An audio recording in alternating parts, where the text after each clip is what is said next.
Do something bad to us, we are going to do things to you that have never been done before.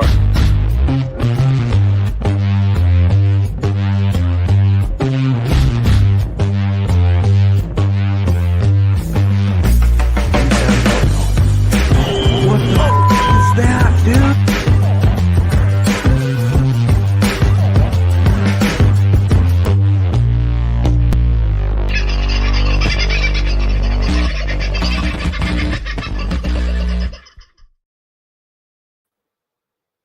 Bloody cold. That's all I want to tell you.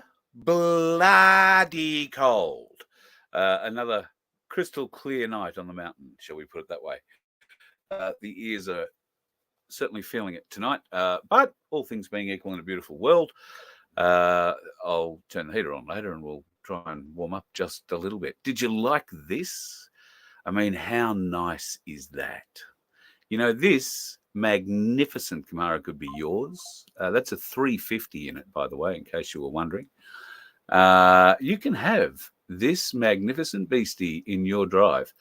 A friend of mine currently sells it from his home on the Gold Coast. And I've got to tell you, it is a reluctant sale. I mean, would be for me too.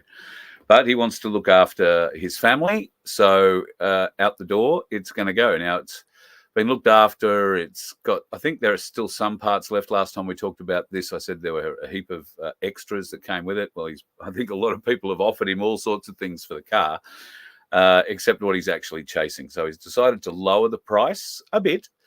I think previously he wanted $68,000 for it. Right now, you can have it for $62,000 if you call me or if you email me. I'll hook you up with him, and you can maybe be able to beat him down a bit further. Who knows? But he's dropped it down to 62. So if you are interested in having that magnificent piece in your driveway or in your collection, then please do. It's a 69, in case you were wondering what year. So email me, carl@vofhq.com, if that happens to appeal to you. All right, it is a Friday. It is a free-for-all, which the fellow who came up here and rewired the bus, Vince, suggested after a magnificent lunch that we had in Coomera at the Boathouse Tavern, which I needn't bother plugging because we all paid for it. But it was a nice lunch. The suggestion came back from the wonderful folks that were there that we should be doing a free-for-all again. So Vince says hi. And now he's doing it in real time. Unfortunately, he's got his microphone muted. No, he's talking yet. Oh, no, good. Right. You're back again. How are you, brother? Yeah, good, mate. So I literally just walked in the door, sat down, did a couple of things for a client, and then it popped through and I went, oh, crap. I was busily reading the comments and all of a sudden the invitation come through. I thought, oh, I better get on there. Yeah, well, useful, because otherwise you would have just left me talking with these two. Hey, greetings. Hey, guys, how are you? Evening to the Galactic Larrikins. Hey, Noah, what happened to the beard? Oh, got to get serious, mate. I'm a businessman now, so, got to look the part. I thought it might have been I've been working around heavy machinery and the whippersnipper got away from me. Well, there was a bit of that as well. Yeah. Though, I'm sure. You. And Rob, that's a particularly stylish helmet your hair's come out of this evening, can I just say? It's excellent, isn't it? I'm loving my hair. Mine too. I got a ton of it. Doesn't matter which way I push it, it all wants to stay there. So, Funny enough, and it has been washed. Yeah. I'm the same as you. Vince, Brown. We're just upsetting Vince. He's just going out in sympathy there, rubbing his head. Yeah. So, all right. So, Vince, what news have you from the world of Vince this week? Anything exciting we should all be catching up on? There's a few bits and pieces that are floating around in the international market, most of which you just look at now and just shake your head and go, what? Really? Why are they doing that? Or why are they doing this? You know, they're all on about Hunter and the laptop that came from, that was all misinformation that's now been proved not. And we've got Dr. John Campbell, who's currently putting out heaps of YouTube information about the spicy mixture and the results of that. And these are all now published reports. So mainstream media are now actually putting headlines up suggesting that the spicy jab may have something to do with all these excess deaths that are appearing, and nobody seems to be believing the government with the excuses that they're putting up for them in all sorts of different states. Looks like Venture's had a bit of conniption. I don't know if you boys caught up with it today, because I know you've been out in the bush beating trees, but the last 24 hours or so, Fauci has appeared again in front of the Senate, and Marjorie Taylor Jackson did scientific experiments. Do you represent science, Mr. Fauci? I am a scientist who uses the scientific method to gain information. Yes or no? Yes or no? No, that's not a yes or no answer. Yes, it's a yes or no. I don't think it is. Okay, well, we'll take that as a you don't know what you represent. Oh, But this, as director of the NIH, you did sign off on these so-called scientific experiments. And as a dog lover, I want to tell you this is disgusting and evil, what you signed off on, and these experiments that happened to beagles paid for by the American taxpayer. And I want you to know Americans don't pay their taxes for animals to be tortured like this.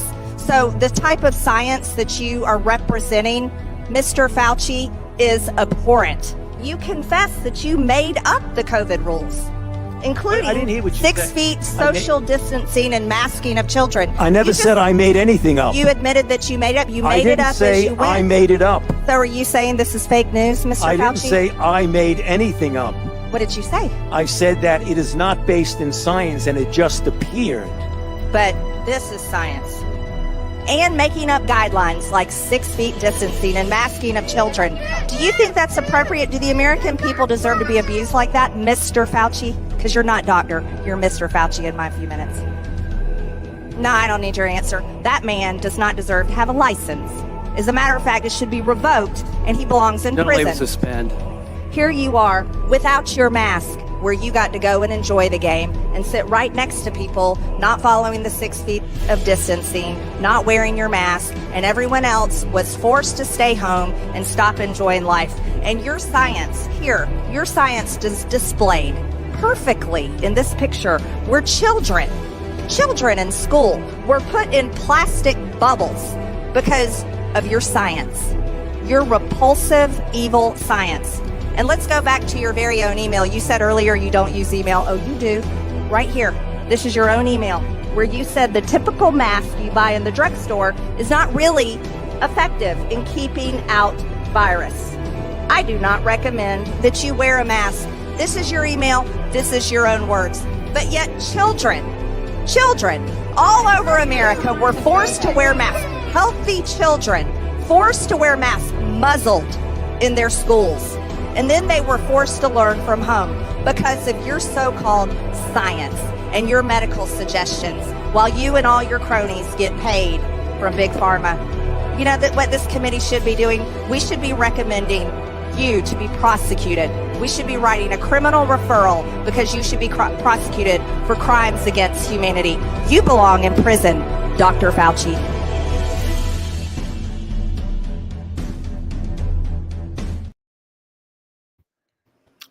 I think Marjorie Taylor Greene is quite serious about that.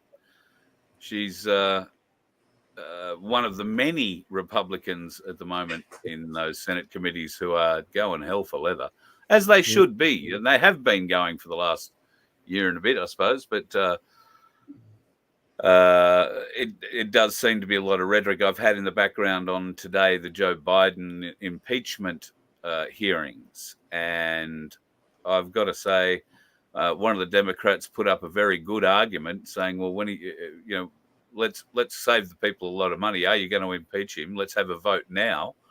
And of course, there wasn't a vote at that time because it doesn't suit the Republicans. They actually want all this material to be heard.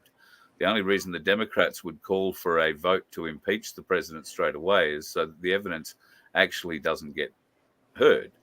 And then later they can fight the impeachment when that comes along. So, yeah, interesting bunch of evil bastards. But I think Marjorie's after them, and all power to her. We can't get enough of that. What do you think, boys? She's Well, there's a hilarious. section.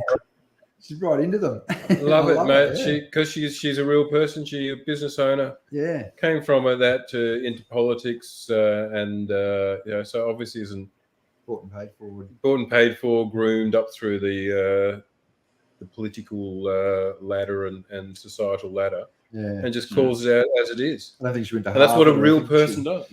No. No, she's a country businesswoman. Yeah. And so Well, then, as we all would, because any normal person would just be looking, going, like, just calling what they're seeing and saying, like, this is all corrupt. What are you doing? Look at this shit.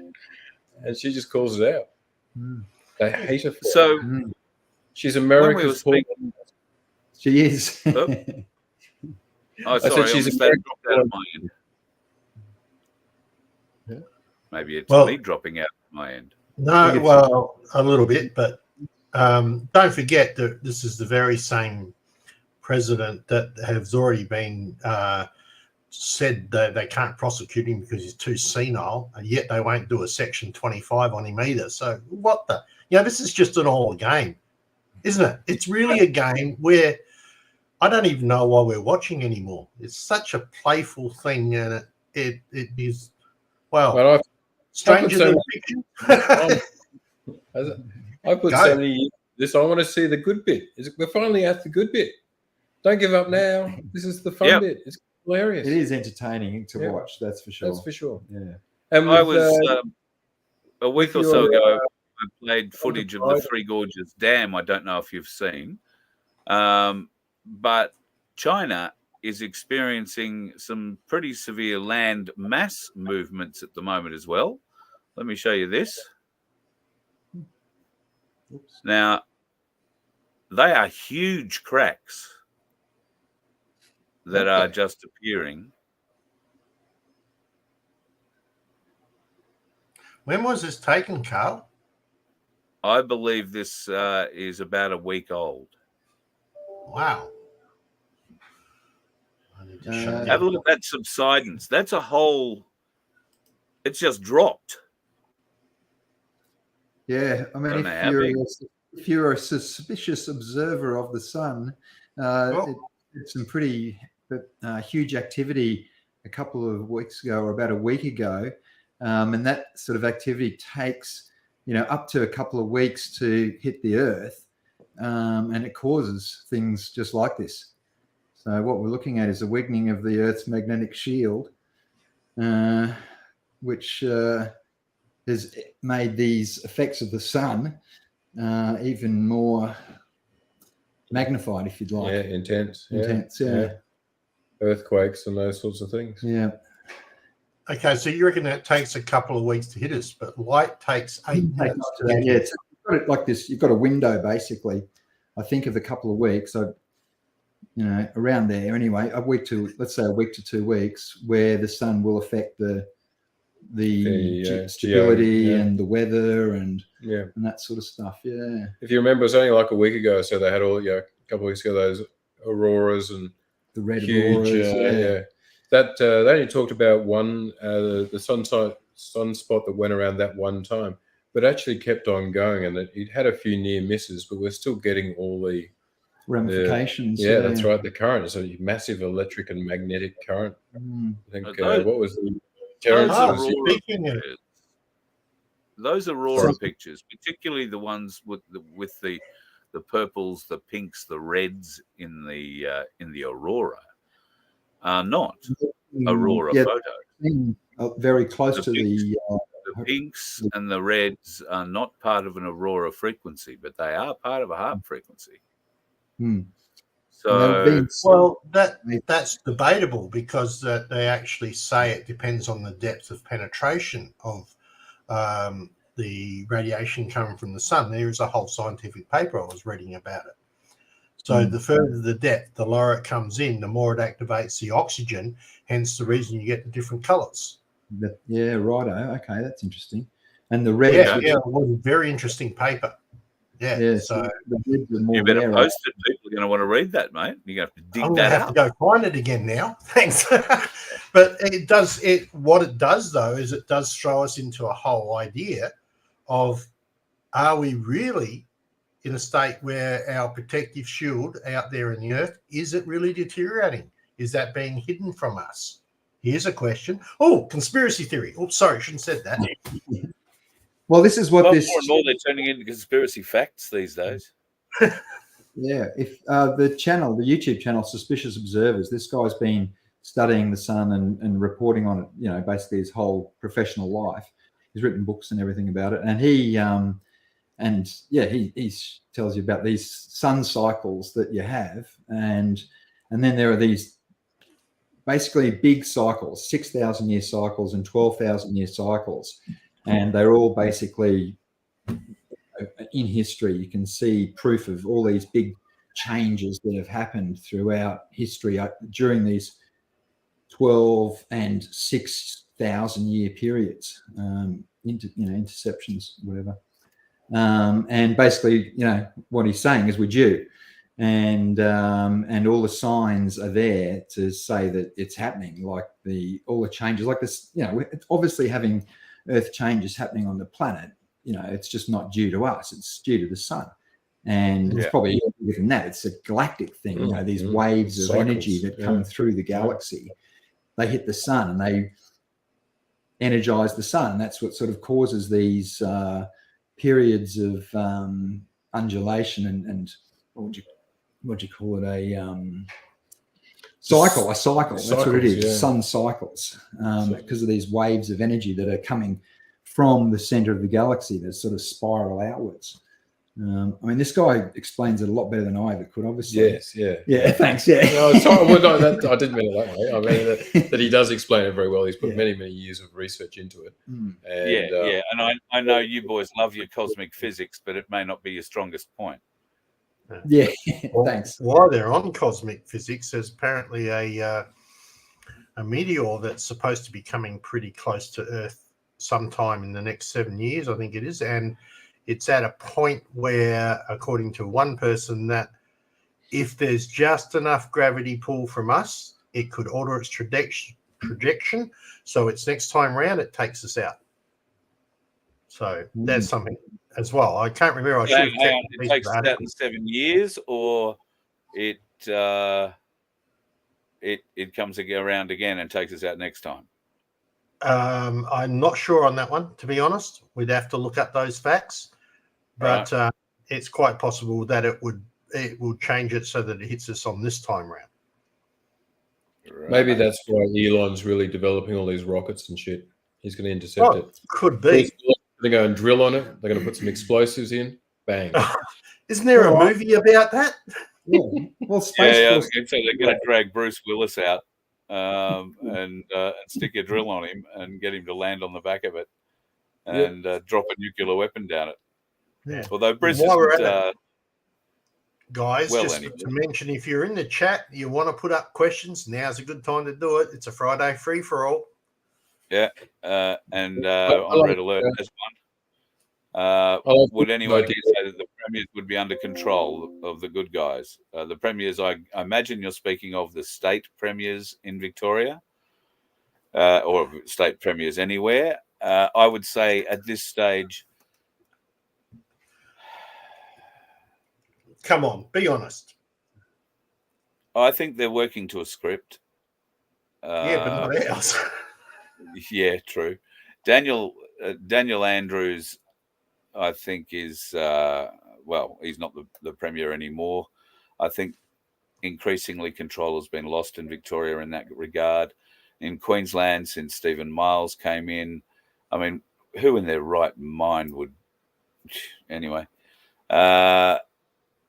he comes across every day, and every state is introducing these new control measures that are just so over the top for what's required. They are, I believe, trying to wake people up. I believe it's part of what is going on, which leads me to Rob. We were having a bit of a chat today. You said, you had a good grasp on what's going on. So maybe I should flick past using the rugby vernacular, and aim it at you. Excellent.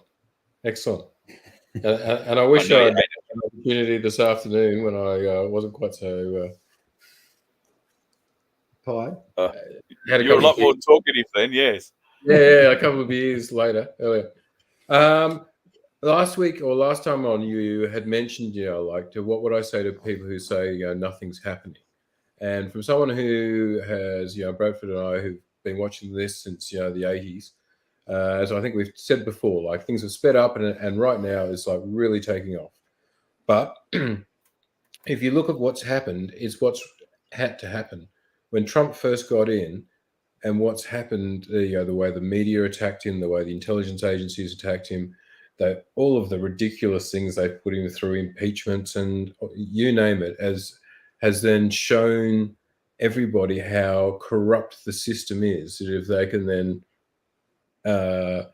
indict and attack the president and ex-president like this, it is opening everybody's awareness up to it. Then we've got people have said, like, well, why didn't, when he was in power, do like some sort of a military takeover? And he couldn't do that because then that would just reinforce the people who aren't awake and who still believe the mainstream media. You saw how the mainstream media attacked him. If he had brought in a military control and taken over the thing, they would have gone apoplectic and painted him as a dictator and a tyrant and all the rest of it. And then when it came to the election, all the people who watch mainstream media would have just voted the people back in who we don't want, and then they would have taken control and be screwed forever. So we couldn't do that. It had to be this way. And now you get to see the contrast. They put in a geriatric Joe, this fucking absolute fool. Now you can believe what you want, if it's him or not or whatever or whoever, like Jim Carrey. Jim Carrey, who knows? Like, I think he's, whoever it is, it's too good. I think it's geriatric brilliant. Joe after time. But anyway, whatever. But even then, the corruption of the whole thing, and that's coming out. So people can then see the contrast, and then we'll get what they need is with an overwhelming mandate to basically get rid of this corruption and almost like a regime change to he's going to go through, obviously, the deep state, the whole bureaucracy, and get rid of that. And we need him as this new age ushers in. As we talked about last time, the AI, you're looking at the advantages in ChatGPT. Funny enough, the next night, Elon Musk came out and said that jobs will be a hobby. So, hey, thanks, someone loved it. And so for the next 4 years or 4 to 5 years of this next term of the presidency is going to be this transition, this unbelievable paradox change where we're going into a paradigm where jobs are a hobby and things will be all taken over by between Elon Musk's robots and AI and the blockchain technologies that the things we'll be able to run by. So this had to happen this way to get us to this point. And it's all too it's happening too well to not be a plan, so to speak. And I'd agree. And the only difference that I would say is that I'm starting to think that it's not going to happen for another 4 years. I think we're going to have another 4 years of Joe Biden. Oh, wow. I don't think enough people are awake yet. So I think there'll be another stolen election. Wow. Another 4 years of this shit. And then what he said. It does raise an interesting question about that, although with the massive amount of support that he's been getting financially, not to mention the 3 or so billionaires who have reversed their positions are actually backing Trump now, right? So it is going to be an interesting question where those numbers land and just how well they can manipulate the way that those votes are going to come in is a better way of putting it. It raises questions, but I don't think we have the blockchain system and all that set up yet. So there's still ways that they can definitely steal the election. So that while it's still there, I think they'll probably do the same thing again. And I don't know, I might be wrong. I hope I'm wrong. I hope Trumpy comes back. Yeah, but- yeah. So I hate to say it, but up in the Epoch Times, right? Just popped up. There's a new, very raging case of measles going throughout the US right now. Isn't that appropriate? Like 100% increase in measles now. So I wonder what that's about. I think Tucker Carlson sort of said it best. He said, they tried the pandemic, that won't work again. And I agree with him. I think what they're going to try and do is go to war with Russia. Once they're at I'd war, agree with that. He'll try and cancel the elections. They'll do whatever, and he'll use war powers or something or other. That's probably the highest likelihood. I hope that doesn't happen. I hope Trumpy wins. But that would definitely be a way that that would be a way they 4 could, years of Biden. Yeah, they call it. Yeah. It was work for Zelensky. I mean, he's now a dictator. He ran out of all his war powers and all that sort of stuff, and they didn't hold an election. So now he literally is a dictator. So Yeah, well, that's what they're going to say. Trump. That's what they're trying to say. Trump's going to be. But yeah, well, they always accuse you of what they do themselves, don't they? That's it. Oh yeah, So exactly. That's probably what they're going to do. Yeah. So Sunflower did a post there. Sorry, Sunflower did a post there about 2 Australian post offices in my area have been bought by some Chinese, getting rid of the Aussie workers. I've got that one that we can talk about. Yes. Yeah, that's interesting. Of course, most country post offices are bought as an individual business. They're not bought as like part of the post office chain. So they are contractors in their own right. So just playing devil's advocate. So what if they're Chinese? We wouldn't want them in, letting your enemy control your communication is always a bad idea. But good point.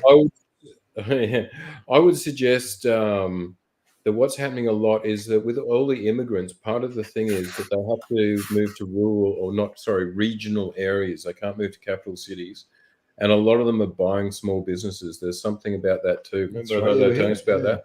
So and probably post offices, a lot of people are getting out of them because they'd be losing money. But perhaps people, because you can't just leave China. You have to be part of basically the CCP to get approval to come to different countries, whether it's America or Australia. So most of those people will have enough funding from the CCP or businesses within China who are part of it all that they could support probably failing businesses. Farmers, they'll, like whole regional areas of China who like farming areas will band together and are currently buying large chunks of Queensland to farm them. Now they'll come out here, they'll bring a team of maybe half a dozen workers out to get everything planted and prepared. They'll leave a skeleton crew to sit there and make sure that everything grows, and when it comes time to harvest time, they'll fly in with a crew to harvest it all, and everything gets boxed up and sent back to those regions in China. Think of them as provinces, I guess, that have banded together to buy this land. Wow. So that's what's happening. Remember, don't forget, during the pandemic, they stole all our medical supplies and flew them back to China. And they didn't just do it in Australia; they did it in America and all over the UK and Europe. They had organised because a lot of our supplies come from there initially. That's where they're manufactured. A lot of them were manufactured there, so they just never sent them. But they were collecting them and sending them on planes back as well. They got busted even on like 60 Minutes. One of them posted it. It was quite surprising. I remember at the time. Just so that let's add in another thing though. Would it be fair to say that a lot of these immigrant workers that we are now getting have a work ethic that the Australian people don't have anymore? Would that be a fair comment? Yeah. Yes, in many cases, I agree. Yep, I think that's a very fair comment. They are prepared to come out and pick the fruit or grow the vegetables or whatever's required to work in the fields all day. Whereas their children go to our universities and become computer programmers or doctors or dentists Go, Rob. So what are you going to say? it is the older fence that's coming. I thought We're better. just cutting Carl out of this show. He's no longer part of it. So that is the culture. He'll tell me off that That is way. the culture, definitely. But there are definitely other cultures. Oh, we lost him. It doesn't work. There are other cultures which are rorting the systems. Let me say, like we offer a lot of welfare and a lot of kind-heartedness to people and expect them to be honest. Social and there are welfare. some cultures who are taking advantage of that and have organized groups and stuff to, it's all organized to rip off everything. It is true. Yeah. So, Question Indeed. from Phil. This afternoon on a new YouTube account, and Sky Prince came on and said Medbed centres have been advised to restock supplies. What is your take on Medbeds? I think medbed is a colloquial term to cover a lot of technology. And right now we're coming, there is already, for the people who are very rich, like if you follow Anthony Robbins and the people who are in his groups who are very rich, they have access to a lot of this technology. A lot of it is diagnosis based. So you're looking at, you can get your own DNA sequence and then you'll be able to see genetically what you're predisposed to, and then they can do all sorts of things to fix it. Then they've obviously got other devices, like Bradford's got a very good one that knows a lot about with the EEC sort of thing, where it's a frequency-based thing, which again, Anthony Robbins, Joe Rogan, all of these guys are right into it. And that's so I would say that's medbed technology, but that we have already. That we have already, and there's a lot more base coming out. I hate to say it, but mRNA technology, I know it's being used badly, and so don't take, it can be used in good and bad, and in the good way, they will use CRISPR to really get into our understanding our genome and our whole DNA, and then they'll be able to use mRNA technology to literally fix any genetical problems.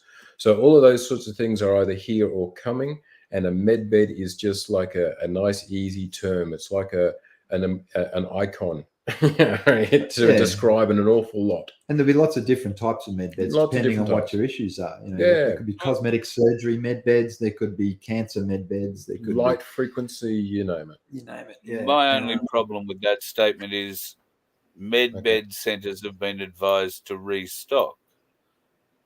Yeah. Please give me the address for one medbed centre. It's very vague, and And there's a shopping centre here on the Sunshine Coast, Sunshine Plaza or something or other, and they have Medpod. Is that close enough for you? Yes, I've seen that. Is that a coffee pod exactly what you're talking about. And they are no relation to Medbeds. None whatsoever, or what our perception of a medbed is. Here's a great one from Rachel. Rachel's purchased a 12-kilo ferrite magnet to go over any vials of stuff that she gets. Can she use that to test her yard for graphene, and should I store it carefully? I would think the first thing you need to know, Rachel, is don't put it near any bloody metal. Not any iron anyway. Not any large bits of iron. A 12-kilo one of those, you'll never get it off. You'll need a crane.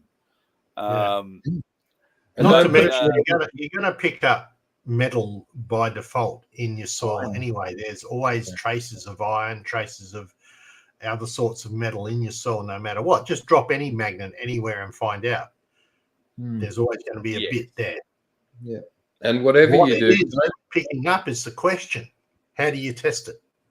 Well, there is a way, funnily enough, because I've been thinking that my very self. I don't have a 12-kilo magnet. I've got a much smaller version.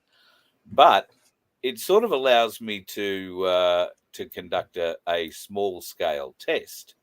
So if I filter sand, let's say, and put it in a kitty litter box, and I leave it outside for, well, particularly on a day where it looks like we're being sprayed, or I leave it out while it's rained and all that. And then I take my magnet to it. So I can do a before and after. So I can take my magnet to it and suck all the metals out of the sand.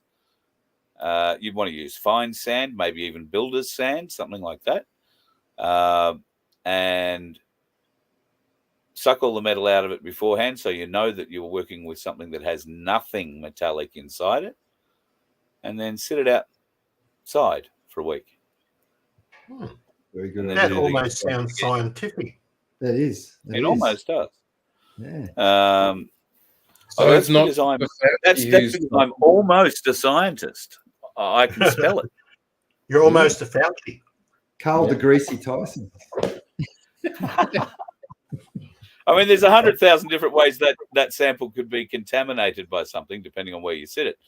But what an interesting test it would make, just from like in the city particularly. I wonder what other pollutants that you might pick up through that.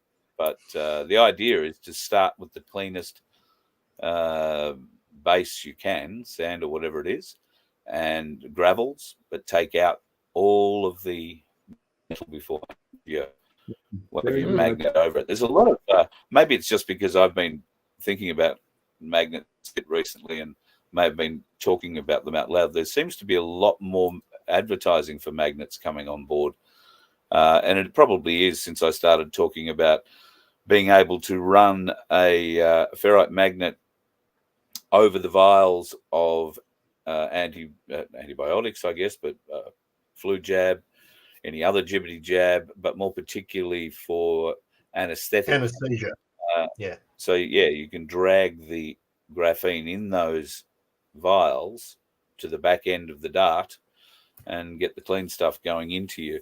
That's the theory behind it. I don't have one of those wonderful electron microscopes to try and figure that out for the truth or not, but I will put in a call. Yeah, I'll put in a call to Dr. or ex-Dr. David Nixon and see whether or not we can get something like that happening. Would be a very interesting test to see, I would have thought. I've got a couple of other things in here I wanted to show you guys. I'm just trying to figure out where the hell I put them. Here's an interesting little video that I until today was completely unaware of. So how long is it? It's about 2 minutes long. But this is a promotional video dating supposedly back to 1940. Check this out. Nothing is new under the sun.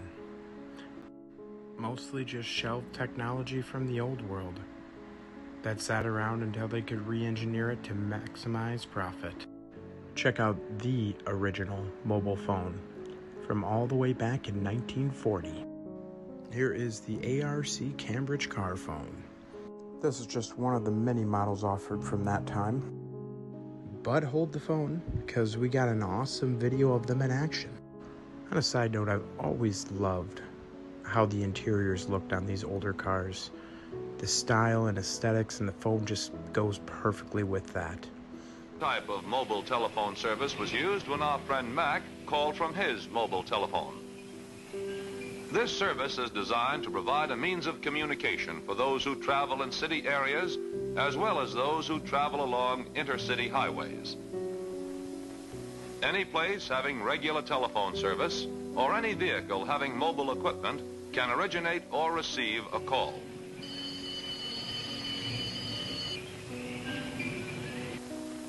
Now let's see the equipment that makes mobile telephone service work. Here in an automobile, a transmitter unit and a receiver unit are being compactly and neatly installed.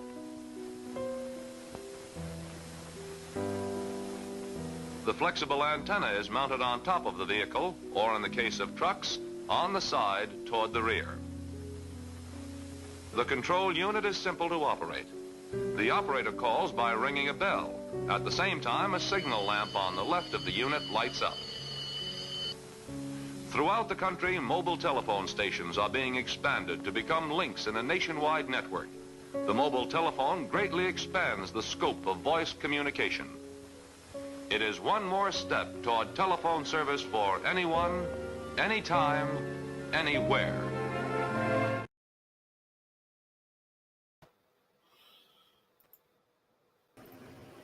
What do we think about that, boys? Yeah, well, very cool. I remember when they went even smaller. I reckon in the 1960s they had telephones that can fit in your shoe. I remember there's a Get Smart had Get one. Smart. Yeah, That's right. Well done. So, Yeah. technology's been around like that for ages. But Dick Tracy had a watch. It's only the CIA and the rich that could afford it. That's right. Yeah. Well, it blew away my comment. They kept running out of extension cable, but anyway.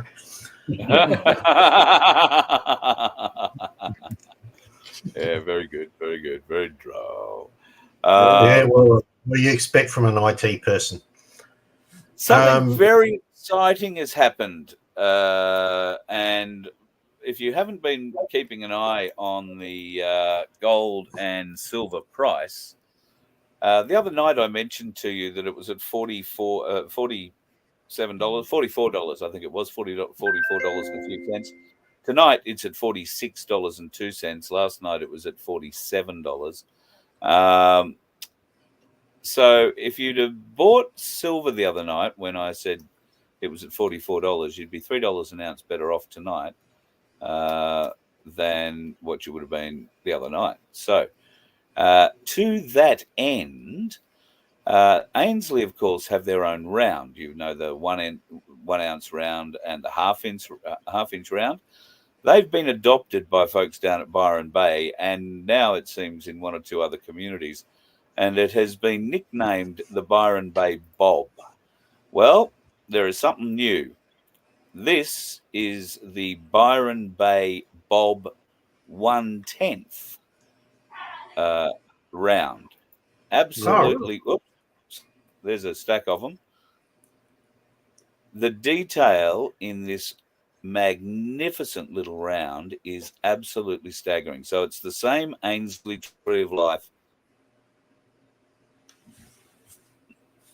Well, you can buy them one at a time, I guess. That'd be a bit weird, but yeah, I love it. It's beautiful. But there is you can buy them in a cylinder like that, or you can just go in and buy 1, 2, or 10. But it's a 1/10 of an ounce. Yeah, I've got now, some. Why does that make it easy? Well, because folks down in Byron Bay, and good evening to David and the team down in Byron, who are big proponents of the Byron Bay Bob.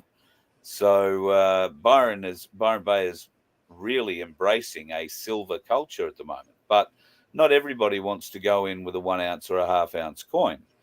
So that's cool. This allows you to go in with a pocket full of those things. And, well, a tenth, based on the price there, it's worth about $4.60. Yeah, buy a cup of coffee. There we go. Exactly. There you go. Exactly. So it'll get you a cup of coffee, or it'll get you, 2 of them will get you 2 cups of coffee. 4 of them will get you 2 cups of coffee and 2 breakfasts, Probably not in Byron Bay, I'll be honest, but you'll probably charge you $17 in Byron. But, well, they've also got the numismatic idea of how it can work.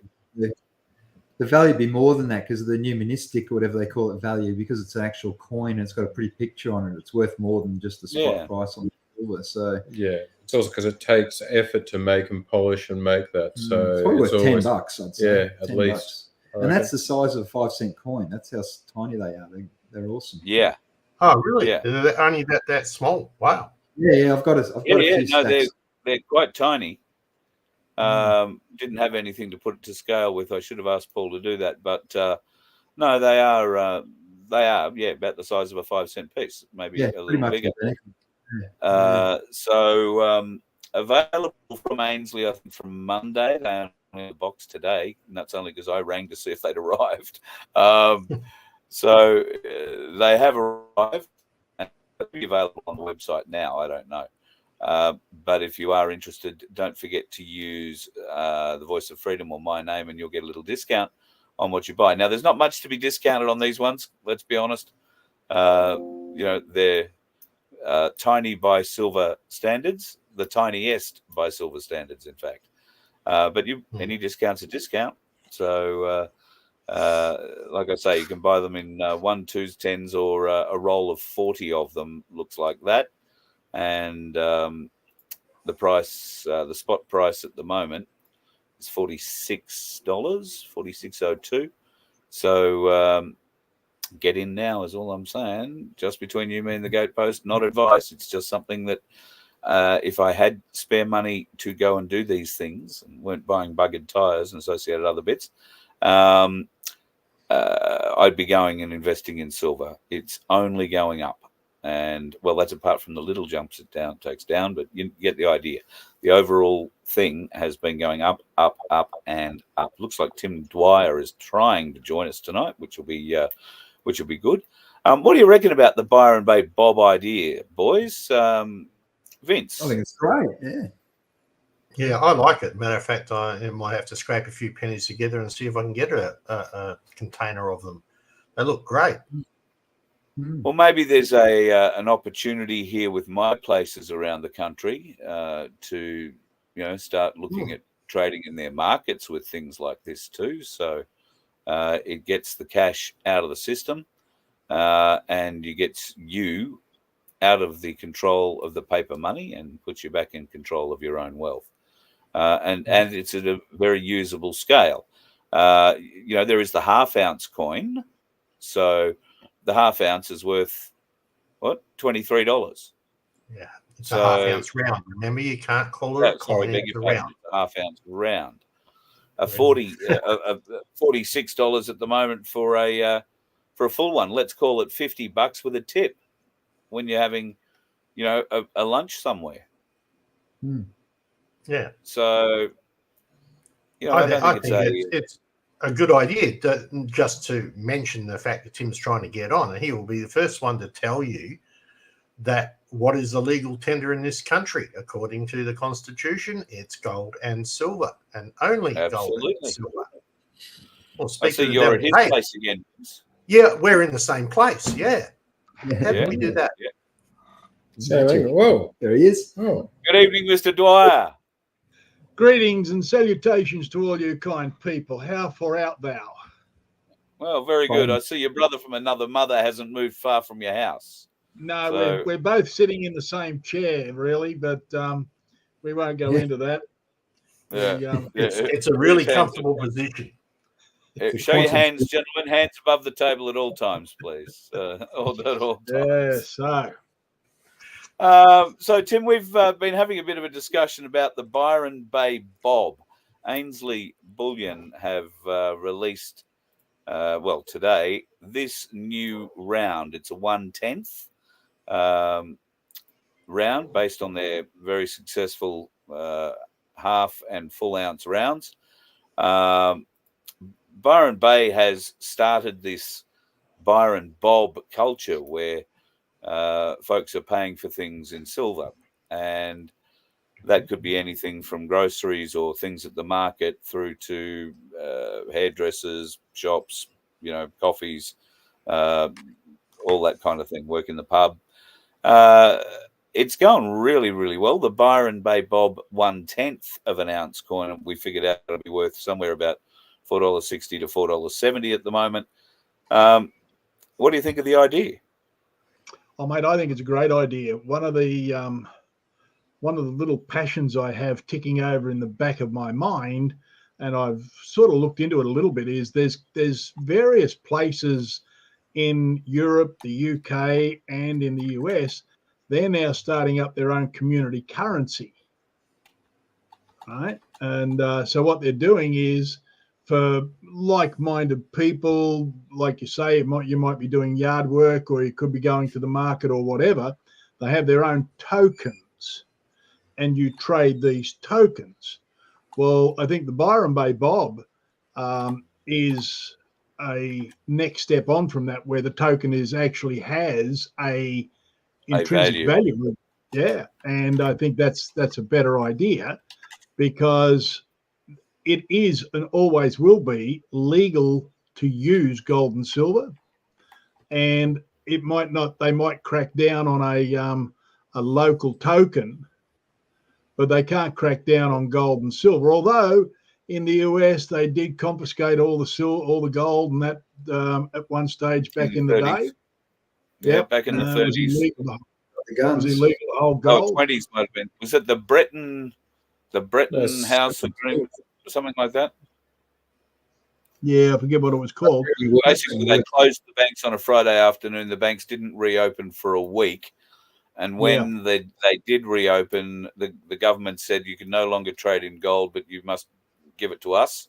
Of course, you'll get your $20 or 20 cents an ounce or whatever it was at the time. However, in that week where the banks had been closed and the government decided to remove gold from the people, the price of gold had gone up, but the people didn't know that.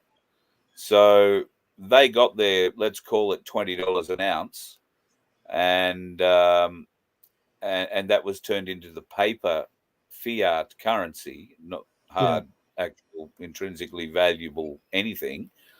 And the banks got the gold, or the government got the gold, which they then were able to trade at the time for $35 an ounce.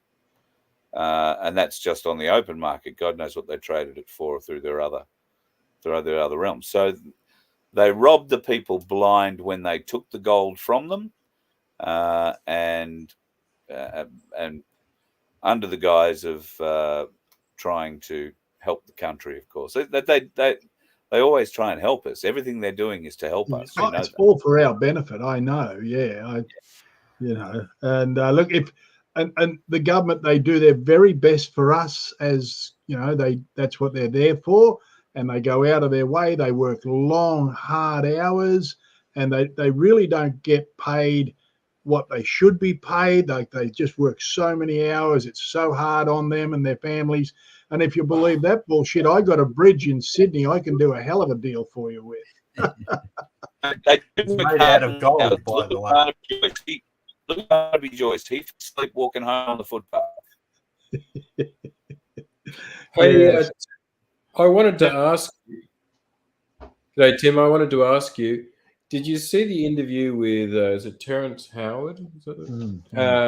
And he talked about being able to break hydrogen and oxygen, water into hydrogen and oxygen using, I think it was beryllium, or the frequency of beryllium.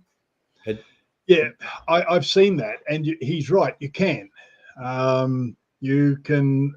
We've actually done experiments where we can break the hydrogen and oxygen out of the water with frequency, with very, very, very low current draw frequencies. Now, what we found was that, yes, it can be done, but to do it on a commercial or industrial scale, if you like, it's very difficult because you need more surface area for the frequency to go through, like to resonate out of, right? So that was a difficulty for us. And the other thing we found was because the way our systems work, the system Carl's got on his bus, we could put that same system on we've got it on a little 3-cylinder Kubota generator that's using about 1.2 to 1.4 liters of diesel an hour. And what we do is we alter the amperage to reduce the amount of gas or to increase the amount of gas. And so from a commercial perspective, although not as energy efficient as the using beryllium or the harmonics of it, it's far easier to manipulate and handle than doing it the way we do than doing that. It's just too difficult to control. Tim, there's been a lot of new discussions about particularly hydrogen technology, the amount of electric vehicles that are now stockpiling in cities around Australia and around the world. I think in Melbourne was the last story I saw, where there is approximately 1,700 of them sitting in a lot waiting for a buyer, presumably. The prices are going through the floor, drops between 12 or just under $12,000, and resale value on absolutely zilch. So, Okay, so when Carl comes back from that, Carl, you'll have to start am I that back? sentence again, mate. Yeah, you dropped out for a little bit. Start again. Well, where did I get to? You were saying that they have a lot that have prices have dropped through the floor and then it went out. Oh yeah, so EV prices have dropped through the floor, and the resale value on them is absolutely zero. So now hydrogen is being spoken about as the next greatest thing. I believe GM have come out in America and said they're going to release a hydrogen vehicle or a hybrid hydrogen vehicle in the next 12 months, and they have ceased production of EVs full stop. Where does this leave your H2 system? And can you compete with those big boys? Yes and no. We're not in the same space, right? We're not. How they're doing that is they are using electricity to create the hydrogen, just as we are, but they're doing it in a different way. They're running it through let's go back. What they're doing is pulling up to a pump like a petrol bowser, but it's a hydrogen bowser, and they fill the 60 or 70 litre tank with hydrogen. Now, what that does then, that goes through a membrane process to create electricity to get the electric drive. So there's no batteries. It's a totally different process as the hydrogen passes through the membranes, it creates electricity. That electricity then creates the drive for the electric motors. Right. Not to mention that just to clarify, they're putting this as under pressure into a tank. Is that right? Yeah, it'd be at probably about 800, 900 psi at least. Didn't they make a bomb like that at some stage? Well, dangerous.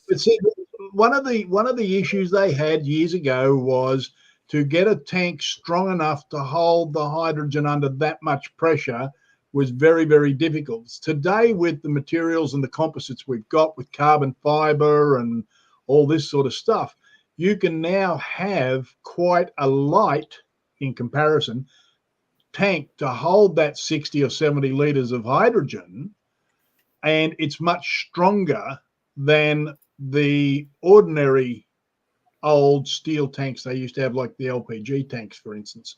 So it is, I think it's a wonderful thing. The trouble is, here we go again. Think about all the money they've just rolled out in setting up all these power charging stations for these electric cars all over the country. And, you know, like, oh, more, we've got to do more. Like, I was in Stall the other week, a few weeks ago, and they had all these Tesla power stations there. And there was a big 32 kVA generator sitting there as backup in case the grid didn't have enough, right? Of course. So yeah. They've gone to an enormous amount of expense. They're going to have to go to another enormous amount of expense to set up these hydrogen filling stations. Now, they're not going to be dragging trucks loaded with hydrogen throughout the country like they do with petrol and diesel. They will have hydrogen producing stations on site. And they will use electrolysis as we do. You create your hydrogen out of electricity, and it will not be dragged through the city streets in trucks. It'll just be created there. Will there be problems? Possibly so. All new technologies do some days go kapoofa, and but I think it's a much better way of doing it. You still get your power of your electric motor, and the end result is that you're not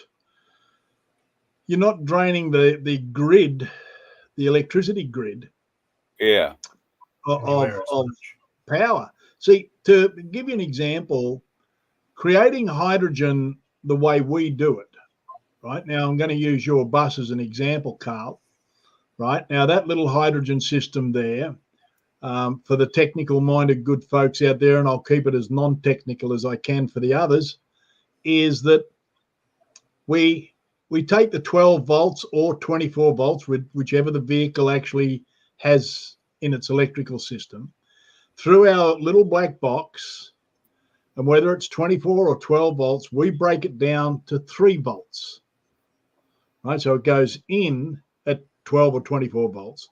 It comes out into the hydrogen system where we make the hydrogen at 3 volts.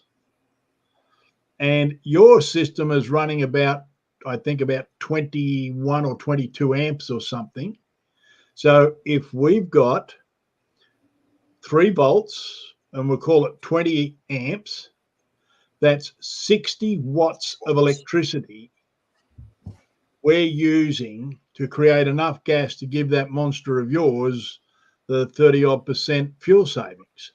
Yeah. Now, when you extrapolate that out and you want to build a massive big bizzo that you're going to make copious amounts of hydrogen out at a hydrogen station, it will still be done at somewhere between 1.5 and 3 volts versus, 1.5 to 3 volts and whatever amps they want to tip into it. So it'll be a lot less draw on the overall electricity system than what all these electric cars are by a long shot.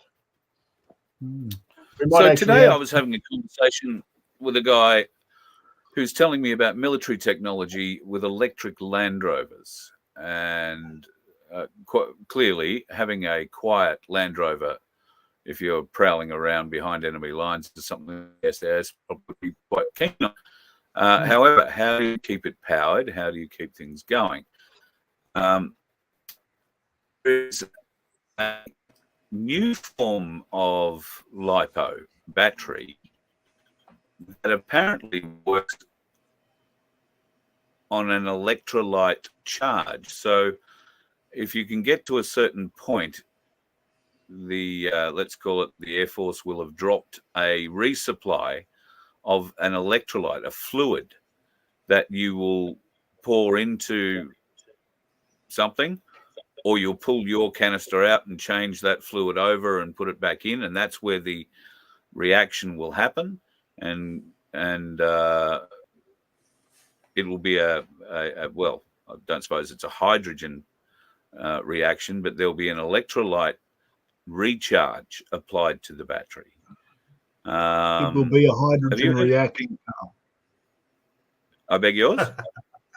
It will be a hydrogen reaction. If you're putting electrolyte through a battery process, how many times don't you see the warnings on batteries that the little holes in the tops of the batteries emit hydrogen? That's why you never put a cigarette lighter over the top of a battery. Yeah, boom, baby. Right? Why? Because they're full of hydrogen. Every day. I just know you don't stick screwdrivers. Yeah, sparks and bits and pieces. So there's lots of interesting things that can go on. My concern about all that new technology, as I said, is they're putting this under pressure in a car or a vehicle. And then you're going to be driving down the road, and as Carl often says, watch out for the dickheads on the road, right? One of these cars gets hit and a fire starts or a tank ruptures. What are we going to see happen from that? The explosion would be massive. You've done tests, Tim, haven't you? Yeah, we have. Firstly, let me quell the query. If one of these tanks ruptures and there is no ignition point, no spark, no flame, all that hydrogen that's in that tank will escape up in the atmosphere at 1,700 kilometers an hour. All the hydrogen just goes poof and it's gone, right? Now, we wanted to know what would happen if a spark got back or a flame got back into one of our canisters for some reason, right? So we had the big truck jobby, which is 2 big canisters. They're about, they're probably 2.5 feet tall each. And what we did is we had them about half empty of fluid. So half of it was full of gas, hydrogen and oxygen. And what we did is we bypassed the blow-off pressure valve and all that sort of stuff. And we put a little hose coming out of the top of it about, 18 inches long. And then we got about a 2-foot long stick and taped a little torch onto it, a little fire torch.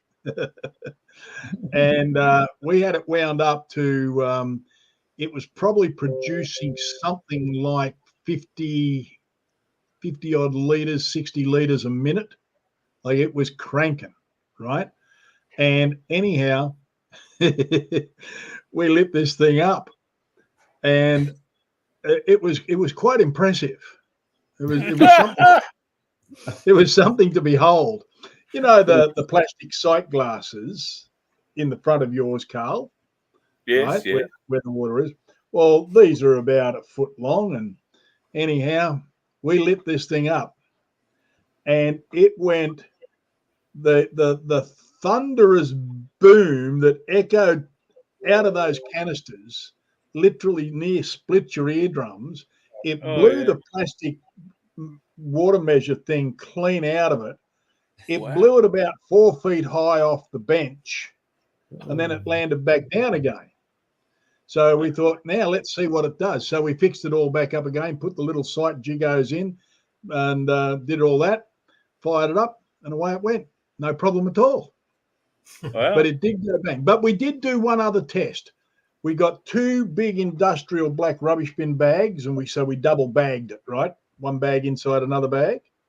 We had a heap of hydrogen units going, feeding into those bags. And we waited, we kept it going and going and going until the bags were, you could go on the bag, and it was tight. So we then sealed that bag up really well, because hydrogen will get out of anywhere, right? It really will. So we sealed that up. We put that on a we chopped up, before we did that, we chopped up, you know, the rolls of alfoil, cooking alfoil, right? We chopped up a whole roll of that into confetti, and we chucked it in the bag. And then we filled the bag with gas, and then we taped it all up and put it on a big, I forget how long it was. It was a huge, big, long steel rod. And again, so we held that up in the air, and we're in our factory, which is just like any other factory. It's got a big roller door in it and all that sort of stuff. And we're in the car park of this industrial area, and then we get another pole and put the torch on it, and we put that up to it and light it. Right. Well, it was a thing you never forget. It's a sound you can never describe, and the guys that were standing in the roller door area, which would have been 20, 25 feet away from where we were standing with doing the test, they got blown back into the factory, landed on their bum. The percussion blew them over, blew us over, just the force of the percussion, right? The massive ball of fire that came out of this thing. But what was interesting was we cracked a couple of windows in the kitchen factory down the other end of the circuit, and everybody else in all the other factories came running out. They thought we killed ourselves. And it was amazing. The noise was heard for more than 6 kilometers. And so hence the reason after the why police Tim left, is now deaf. Yeah. Did you get in trouble or what? No, nobody turned up. The cops didn't turn up. Nothing. Wow. Well, I was going to say, there won't be car accidents because it's all be self-driving and the AI won't let it happen. Oh, yes, of course. AI never makes mistakes. Sorry, I forgot about that, Rob. Yeah, right.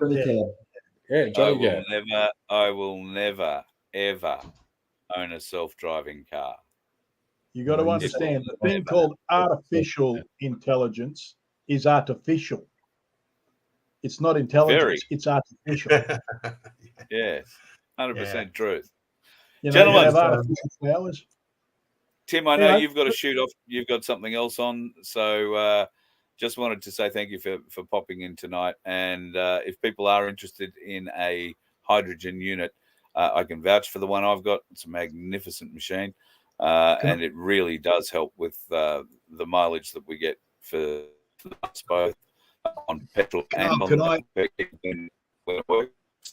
Can I just throw in a little event that we've had happen just of recent times?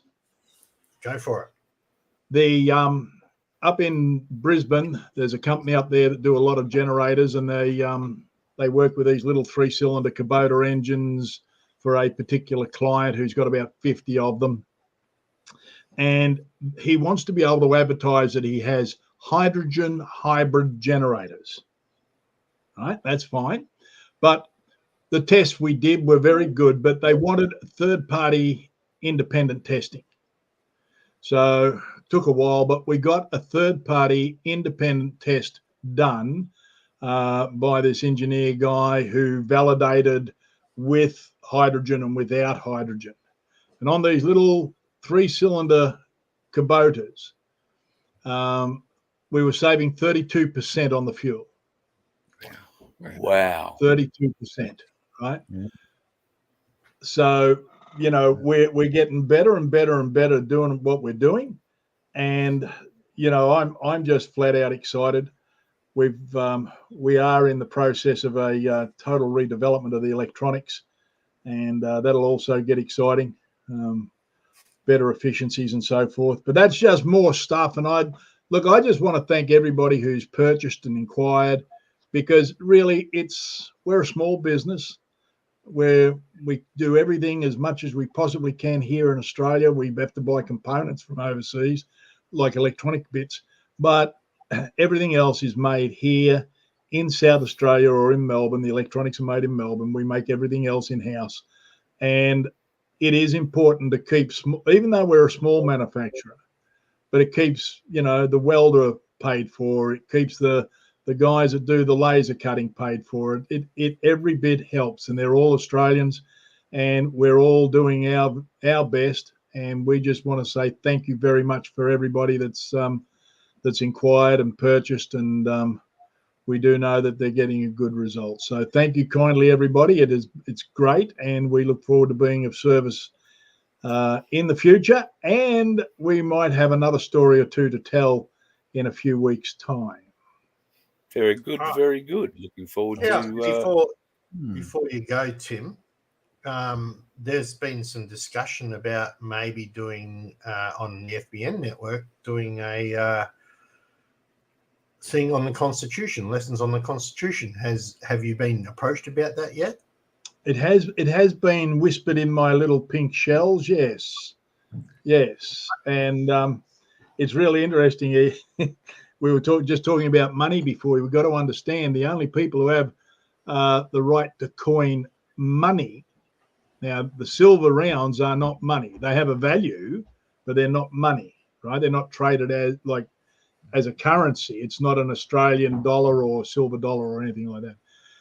You know, because we do not have a lawful government, because we haven't had a lawful governor general for decades to create a lawful government, all coins minted in Australia since 1966 are counterfeit.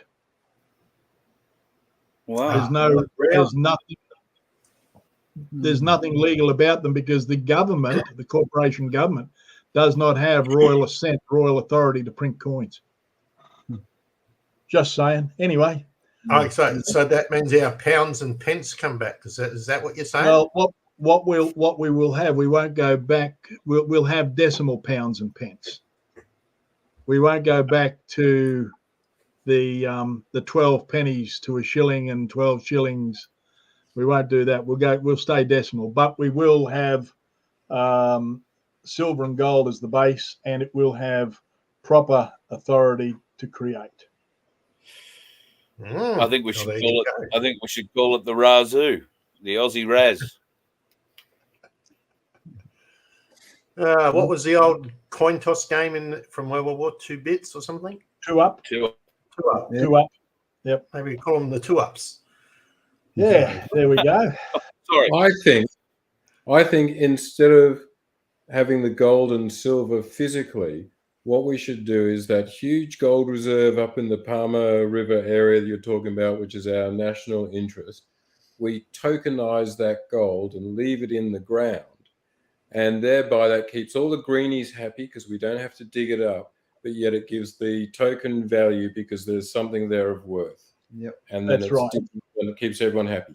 Blockchain, baby. And we can do the same. We can do the same like with gold and silver, but we can tokenize or monetize, whatever you like to call it, the amount of uranium that's in the ground.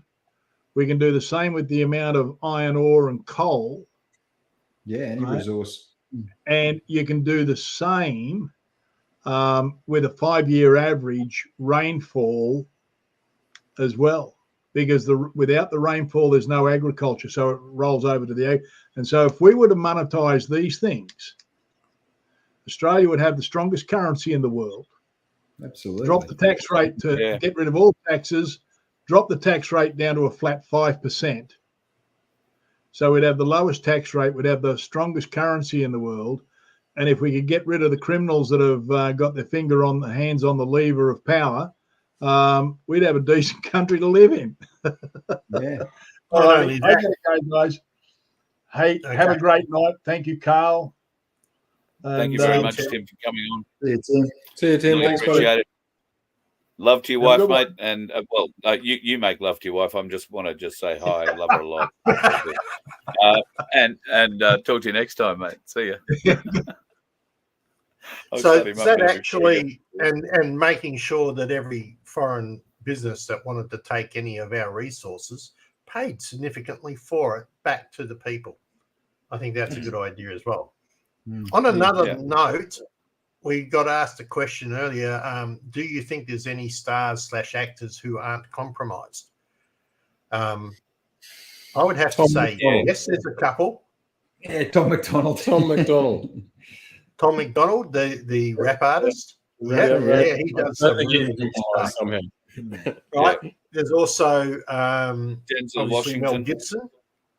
Right, anyone in Hollywood, they've got fucking dirt on. They've all. You don't get to that stuff. Well, yes, no. What about Kevin Sorbo?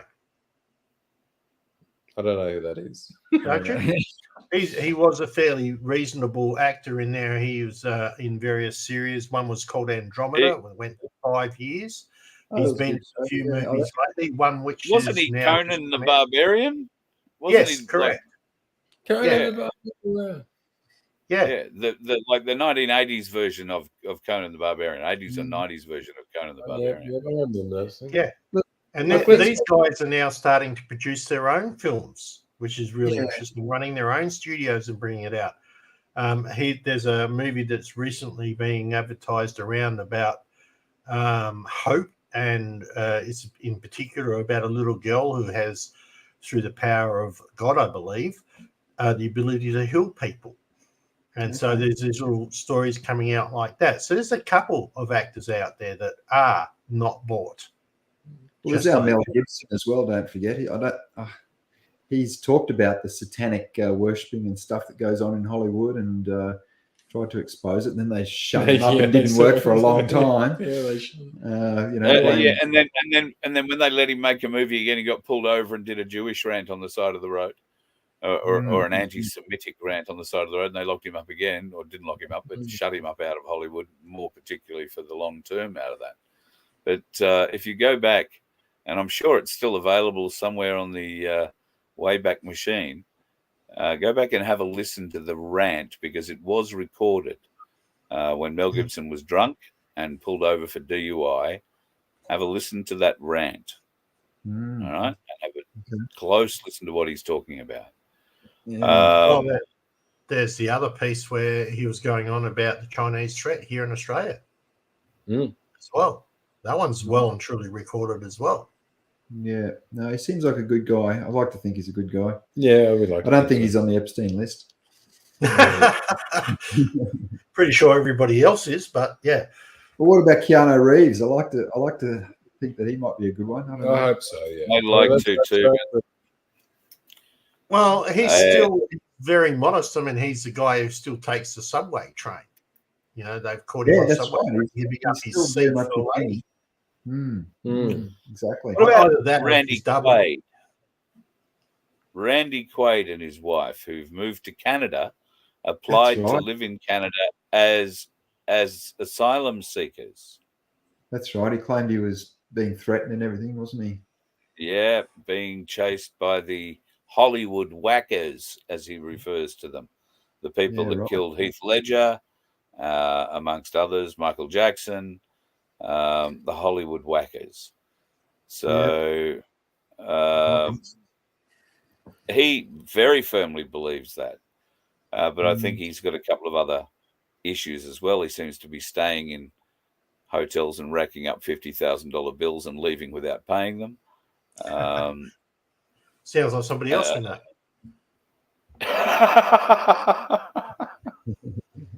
Sorry. Just picking up on something you started the show with, Vince, when you were talking about Hunter Biden, and they acknowledged that the laptop was real. But the interesting thing was the timing. That you had the FBI expert come out and say that they received the laptop in 2019, and they verified it straight away. So that means when those 50 intelligence officers who said it was Russian disinformation and signed that letter, they knew then that it wasn't. They had already verified it at that stage. And that's the breaking news in there. And that's why we need an alternative news source, isn't it, Rob? Isn't it? Where we can get this stuff out. What's this? Someone thinks Dennis Quaid is playing Trump. Yeah. I hadn't heard his name thrown out. Really got the body style for it, not Dennis Quaid. Tall though. You need the height, and Quaid is tall. You can always they wear put those pump shoes. We saw Dickhead wearing them down when he did his little speech. De Niro. Did everyone see that? Robert De Niro, and he was wearing the big platform shoes. Oh, it was just hilarious. I didn't see he had platform shoes on. They were like 6 inches. It was just ridiculous. Absolutely ridiculous. It was like, you're an idiot. What are you doing? Have you not heard of social media? Don't you have to be short to be an actor anyway? I think so. Most of them are. Yeah, Tom. There was a comment that just popped into my head, but it would probably get us banned if I said it, so I better not say it. That's the spirit. About short. I'm glad and you're starting to realise relative to do certain things, but we'll leave that alone. That might be the reason. Yeah, exactly. Glad you're starting to realise those things before they come out of your mouth. Rob, on the other hand, is still having issues, but that's a whole other story. I do. Gentlemen, Galactic Larrikins, lovely to have you as part of the show. Things go well on the mountaintop, I trust. Yes, they are. They're going very well. We're having a great time. Other than the hair falling out of your face erratically, but it's nice to have you back, though. Nice to see your smiling jaw. Thank you, gentlemen, and thank you for the phone call during the week. I really needed it, so appreciate that very much. You're very close. Don't disappear on us just yet, Carl. Don't disappear on us just yet. Well, you raised a very interesting point, and I'd like to hear the Larrikins call on this from the 9th and the Petrodollar. Oh, yes. Okay. I did see that question earlier. Yeah, well, I just saw it then, and it reminded me to ask the question. What do you guys think? Because, you're as bad as I am in crypto and whatever. And apparently the Petrodollar agreement finishes on the 9th, which is probably the 10th our time. No, the agreement actually finished today. Did it? What I'm talking about on the 9th is the announcement of the end of the Petrodollar. But the agreement ends today. Ah. Oh, that I didn't know. Yeah, I didn't know that. So you guys got any comments on it? Well, I think the Petrodollar obviously is on its way out, and I reckon the BRICS system is probably the one that's going to take its place. And I think XRP will take over from the SWIFT network, and XRP will be the interbank or interchange system. Change any from one to the other. Yeah, so that's the Ripple-owned company. Correct. Yeah. Yeah. It's been. So if it does happen, I mean, you know me and dates. I don't like giving them, but this is a real thing. You can search it out. It is actually really real. Saudi Arabia is ending the petrodollar as per the contract they signed. What was this like back in 72? Yep. Yeah. And so how there was an end date to the contract. 52 years. 52 years. Coming up 53 years. 52 years in 3 months. Anyway, if it doesn't happen, I dare say the price of silver won't change too much. But if it does, I would expect precious metals to get a bit of a bump. If I Definitely. were you, go to ainsley.bullion.com.au. I don't know. So I don't know about the petrodollar ending like some sort of contract, but definitely, as Bradford said, it's definitely ending, and that's just you can see that economically, BRICS taking over. In the last round of BRICS, that they brought on 5 new countries, including the UAE and Saudi Arabia, but they sort of like playing a bit cagey at the moment. Saudi Arabia, they kind of saying whether they're not saying whether they're in or they're out. But clearly, they're going to be in, and so as that once those oil nations no longer start trading in US dollars, they all start trading in whatever BRICS is going to use. By the looks of it, from looks like gold. So Turkey, who applied to be into BRICS, if you saw, they just bought they were the largest country of buying of gold last few months has been Turkey. And then funny enough, they buy this gold and then they apply to join BRICS. So the underlying message is that part of the unspoken rule in BRICS is that you got to have the gold to back you up. Currency. Yeah. So that's and I think that currency will be a CBDC. Some sort of it'll be a blockchain tokenized gold currency. Something or other, like basket of like a CBDC. Okay, but let's throw this into the mix now. If Trump wins this next election, what's he said about that?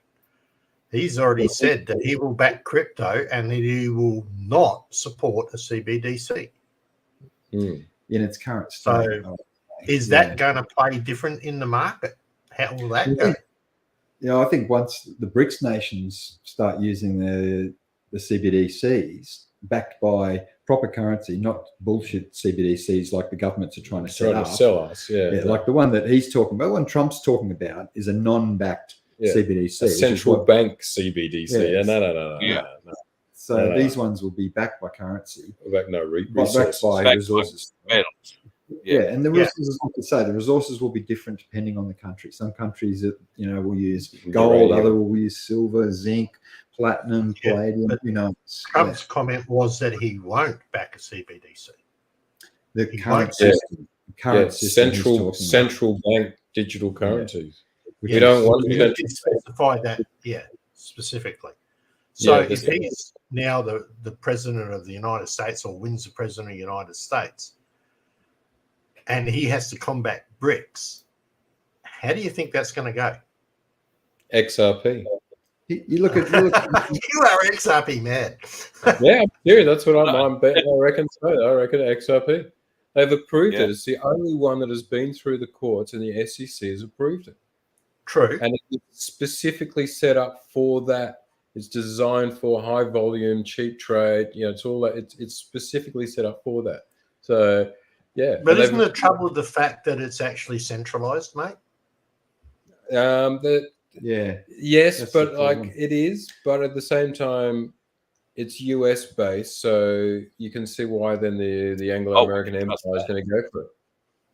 But I think they still have checks and balances. It's a shame we haven't got Mark here. He knows a lot more about it. But they do have checks and balances. Though it's centralized, it's sort of kind of a decentralized, centralized or something or other. So most of their servers are controlled by them. It's a decentralized network, but the servers are still controlled by them, which is why I say it's centralized. Yeah. Right? That's the difference between it. It may be spread over multiple countries, which makes it decentralized, but it's still controlled by one group of one person, and they still own the service. Whereas something like XLM is fully decentralized because they don't own the service. Yeah, that's what I agree. I think XLM's going to play a much bigger part in our future. I think it will, definitely. As you know, Carl, with what QSI has been researching, all the evidence that Emily's been providing just points straight towards Stellar, and all of the CBDCs will be based on Stellar because it's a much more versatile, what do you call it, platform. Yeah. My views on Theta. There are multiple, absolutely millions and lots of various digital currencies out there. You've got to pick the project that has a niche, that has a use. And that's really, really important. And I've got to laugh at Rachel Kyle's comment here. Does the person whose room Tim and Vince green screening get I can't even say the word. Remuneration for using it? Very well, very good. It's a great comment, and this is why Cal does not like me reading. Very good. Yeah. Very good. But if you're going in that, it's like any business, right? If you're going to back a business, you need to make sure it's got a use case scenario. That's that simple, right? Which is very reason for backing us, because we have a use case scenario, getting the word out to the people, and making sure Carl's able to live long enough to do that, which means he needs something to live with. So, just saying. Just saying. Thank you, brother. All right, Larrikins, thank you for the chat. Saying good night. Good night. Good night. Thanks, boys. Good to chat. You too. Good night. And Vincenzo, thank you for coming on and being such a Sticking the mud card. Sorry? Being such a wonderful member of the panel. Well, I'm just being a clown like I always am. Right. That's Mind you, to understand my sense of humor, you need to be IT related. But outside of that, please don't forget we have Freedom Broadcasting Network up. It's starting to add some bits and pieces there. We had Friday Finance from pop up on the FBN channel on YouTube. So go and have a look at that with our wonderful person who knows all about finance. There will be a few others popping up soon with stuff that's happening. Please remember, like and subscribe to the channels. I've put a little video up that says how to do that when you're watching the live. So you'll find that on VOF HQ on YouTube and also on FBN online on YouTube. I'm doing all the advertising here. So also remember that we have memberships available for VOF HQ from as little as $1.25 a week, and every cent helps keep Carl on the road and alive. Right, some of us have an income that we still can derive. Carl's only income is from this, guys. I'm telling you now, right? So without our support, right, he gets to starve. Won't hurt him, to be honest. You know, walking up and down those All's Hills, he's probably lost a few pounds. But right, so we have the membership, we have the donations there. This is all going to help build the Freedom Broadcasting Network and keep Carl on the road. The rest of us are doing it for the love, right? Only because we can. But times are tough for everybody, and we need to support those who are going to put out the proper news out there, not just opinion pieces like VOF is, but other news with other shows, with game shows, with the ability on, like there'll be gardening shows on FBN. There'll be community shows on FBN. We've got an interview that Carl and I have got to sit down and work on. So coming soon. Yeah, few options there. Coming soon to a FBN media screen near you. Speaking of that, one of the first things that we'll be doing, although it'll probably have to be on the VOF channel because we don't think we've got enough subscribers yet on FBN Media to go live. I'll be heading to Cooktown for the Discovery Festival. It's where Captain Cook came ashore. They reenact that and have quite a festival for 3 days up there, 14th, 15th, 16th of this month. So would love you to come up too. Now, if you happen to be in Cairns and have got a spare seat, my ride from Cairns to Cooktown just backed out on me. So I'm heading up to Cooktown for this. I'm arriving in Cairns on the 13th. So we'll figure out how I'm going to get from Cairns to Cooktown sometime this week. But I'm telling you, that's how. Well, the wonderful folks, the wonderful folks at Cooktown have got me that far. They've got me to Cairns because it's them who've banded together and bought the plane ticket for me. So I'm really looking forward to being able to come up there and do a couple of shows and talk to some of the locals. I've been talking to them for, it seems like forever. But there is a very active community and a very deep volume of hidden knowledge or suppressed knowledge that is kept from us simply by the tyranny of distance. It's actually all up there in the open to see. You've just got to go there to see it and understand what you're seeing. So I'm really looking forward to that little history lesson you gave of why they were there. That I didn't know any of that. I was impressed. That was really good information. Thank you. No, most people don't. Most people think that Cook planted the flag somewhere in Botany Bay or Sydney Harbour or the town of 1770 on the central Queensland coast. But it wasn't that. It was a little island off the Torres Strait. So, and it in fact makes us unlawful, makes what he did unlawful. We could not be part of the British Empire, given what he did. But anyway, going to wrap it up because we've been going nearly 1 3/4 hours, Vince. My God. It's well past my Friday night ones are going to be like that, mate. That's the idea. It's for a free-for-all. So don't expect to get out in an hour. Sorry, not happening. It's all good. Thank you very much too. Yes, if you would like to donate, you can at vofhq.com. Memberships from as little as $1.25 a week, and there will be some members-only content that we'll be getting together in the near future as well. So something is a bit of a payoff for you for helping us out in that regard. Say goodbye, Vince. Wave goodbye. It's very good. See, I like doing the moving one, but when he doesn't do what he's told, I just go back to the old still pick and we'll work that. See you, bud.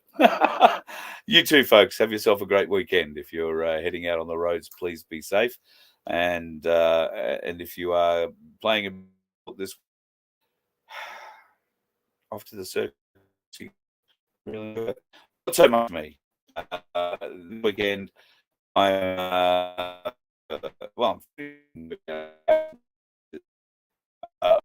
be taking the bus back together tomorrow morning.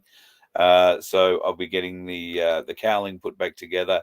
I'm hoping to play around and maybe change TVs in here a little bit. So I might get that done tomorrow, or I'm going to smash a 50-inch TV. Anything's possible. Regardless, I won't be heading out on the roads too wildly to carry on, as I hope you won't be. Love to you and yours. Don't do anything stupid. And as I always like to end the show with, please make sure you steer well clear of those dickheads. You let one ant stand up to us, then they all might stand up. Those puny little ants outnumber us 100 to 1. And if they ever figure that out, there goes our way of life. It's not about food. It's about keeping those ants in line. That's why we're going back. Does anybody else want to stay? Let's ride!